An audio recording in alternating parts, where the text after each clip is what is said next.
Some of you in my audience will know immediately what you are looking at on the screen. It is a artist's interpretation of a dragon, widely known from the series Game of Thrones.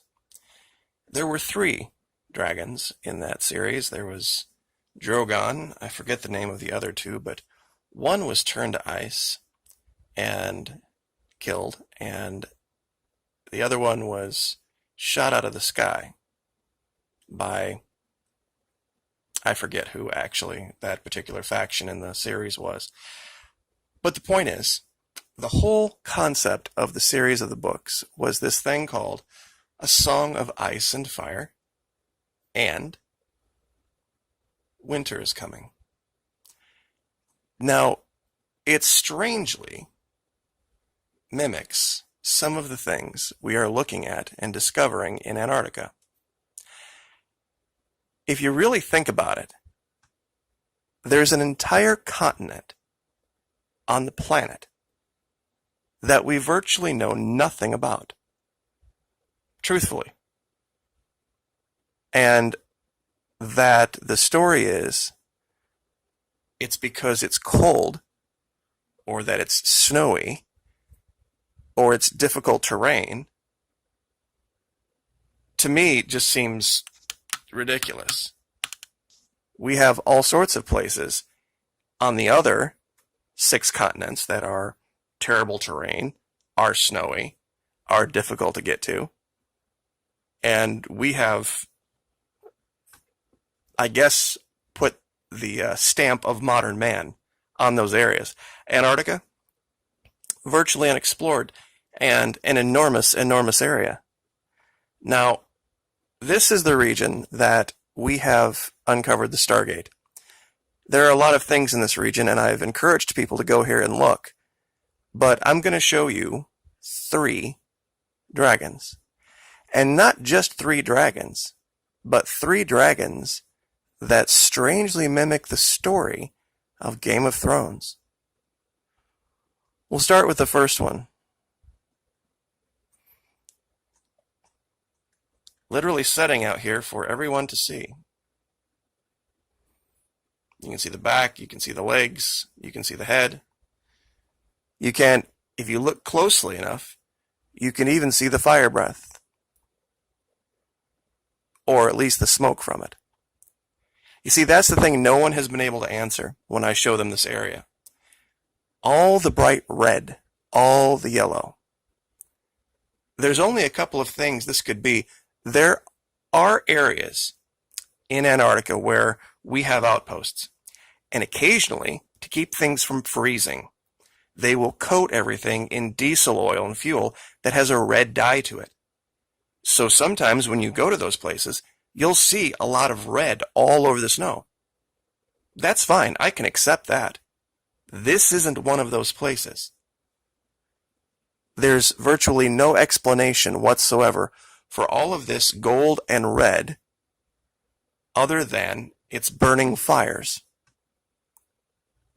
I mean, I suppose maybe you could make the allegation that it's gold on top of rubies, but I think fire might be a bit more reasonable, if that's at all possible down here, given that we see the evidence of ice melting everywhere. So this one would represent Drogon, the one alive. I had mentioned one of in the series, dragons had been captured and turned to ice.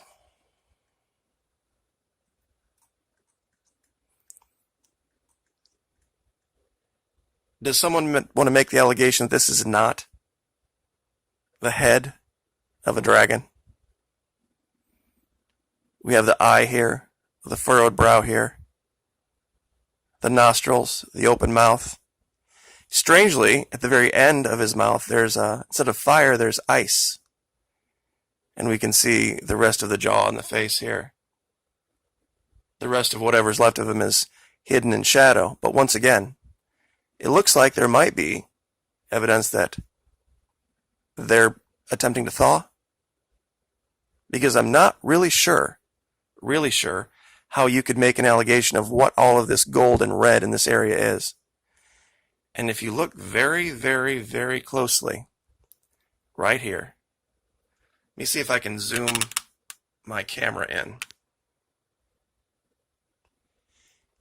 You will see a skull, or the remnants of one, right here. So this would be dragon number 2. Now the third dragon was just killed and shot out of the sky, and the body fell into the ocean.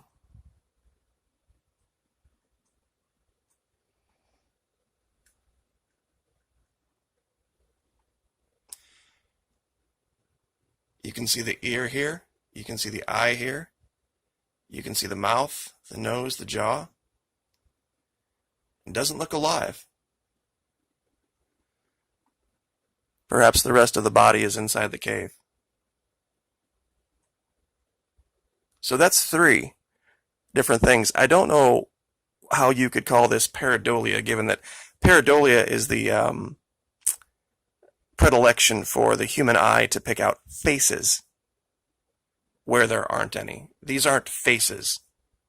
These are dragons. And 3 in one location that are pretty undeniable in their appearance. You know, they say that art mimics life. That's actually a real good look. Let's see, this is about eye altitude 1,000 feet. Once again, of course, down in the description, you will have the locations, Google Earth Pro. I'll give you the year, and you can go here for yourself and make your own judgment call as to what you think this is. But given that the official explanation for everything in Antarctica is wind, ice, snow, and rock, this is some of the most creative wind, ice, snow, and rock I've ever seen in my life.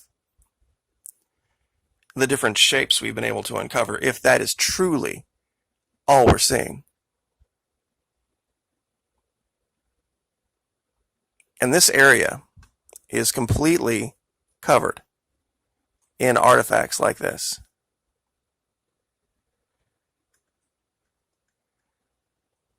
I guess when I see something like this that very much appears to be a cave, and outside the cave I see giant splotches of blood red color,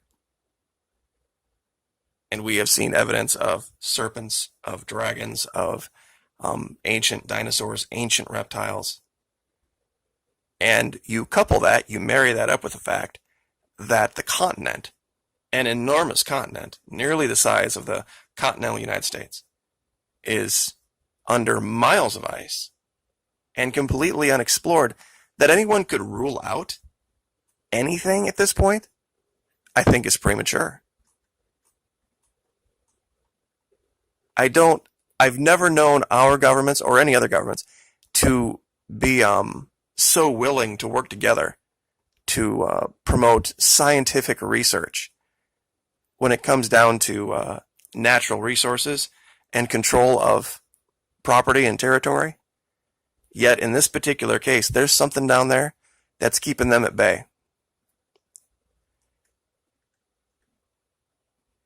You know, that's why when I first looked at this site right here, and I saw this gray body laying on the ice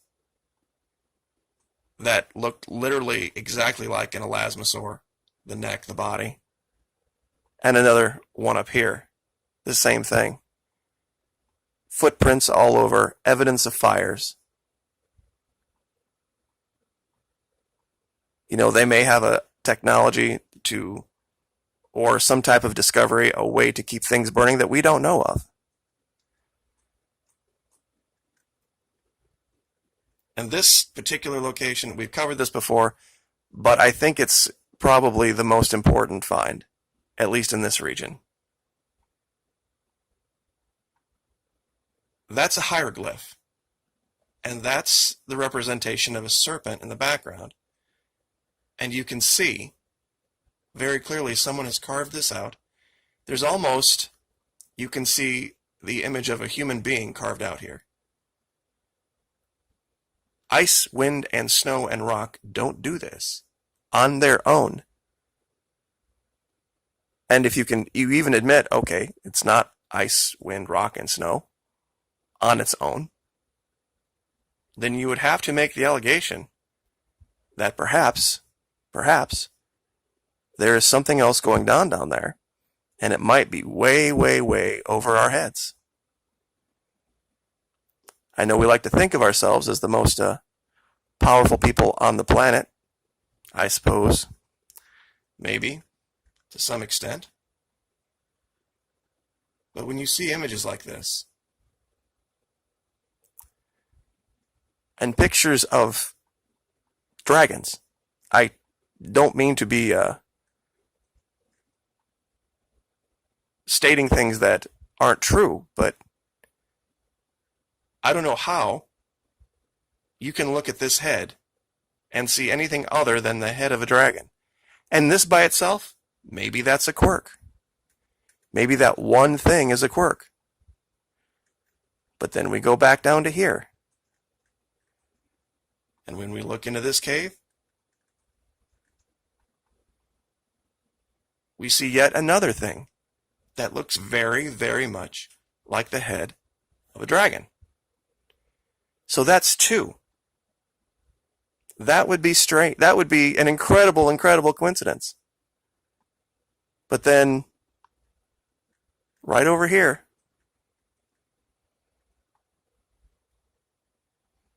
three?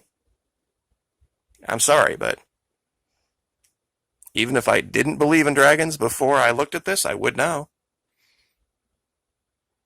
And I'll leave that there. Like, share, subscribe.